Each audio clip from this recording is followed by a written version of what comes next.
Far from the war that is destroying Gaza, Geneva is reviving an exhibition of artifacts from the Strip to mark the 70th anniversary of the Hague Convention on the Protection of Cultural Property in the event of armed conflict.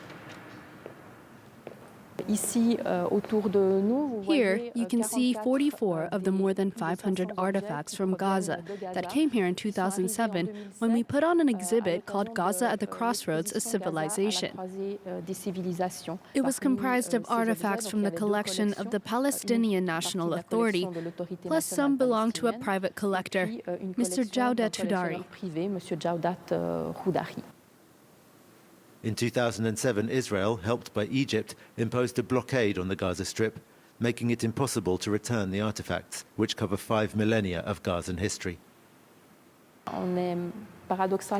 Strangely enough, we're now relieved that these artifacts stayed here, because in the end, it means they're safe. We've been informed that the rest of Mr. Hudari's collection was destroyed. Naturally, as a curator, I can't avoid being very affected by everything that's happening over there now.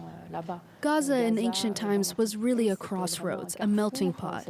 It was a place that was open to the world, to the Mediterranean. It was a destination for caravan journeys. Nothing like the image that we have today of this strip of land. Up in the mountains, we meet Marc-André Aldiman, one of the archaeologists behind the museum's first Gaza exhibition. That's us when we started working. My colleague is tending to a Byzantine pillar capital dating from the 6th century. And me, I've always had a soft spot for pottery. We're in Jaudet Hudari's residence in Gaza, and here is that very same spot as it looked on the 2nd of February 2024, after an Israeli armored bulldozer had done its work. There's nothing left. Between 2005 and 2016, Aldiman traveled to the Gaza Strip 8 times. I was always struck by the spirit of great respect that there was during the digs, because people instinctively knew what this heritage meant, that they were here before, and therefore had every reason to be there now.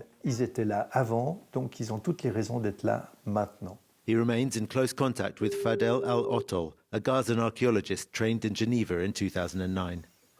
Salut Fadel, comment vas-tu? Fadel is currently displaced at Han Younes in the south of the Strip. The day before yesterday in the evening, I was here in the garden and I heard a helicopter. All of a sudden it fired. I'm so glad he's alive, because he could die any minute. A bomb might fall on him, and it's the end of his story.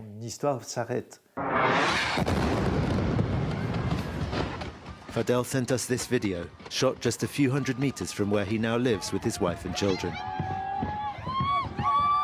This Israeli strike on a displaced persons camp killed 20 people, 5 of them children, and wounded dozens.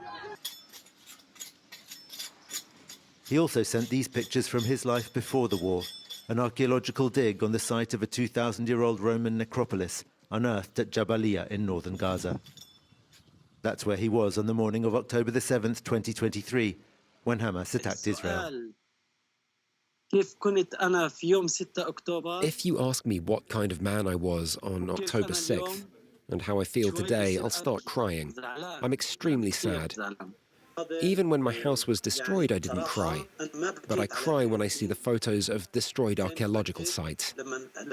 I've never attacked anyone. Never. Why should I be punished? Why is this happening to me? All the children in Gaza, all the people in Gaza, why should they be punished for that?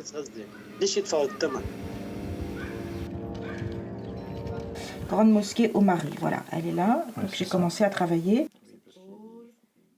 At Paris's Sorbonne University, historians with specializations ranging from Roman history to recent conflicts are working together on an interactive map of Gaza's destroyed heritage. Tiens, tu peux montrer Al-Qassiria, éventuellement? Tu te souviens?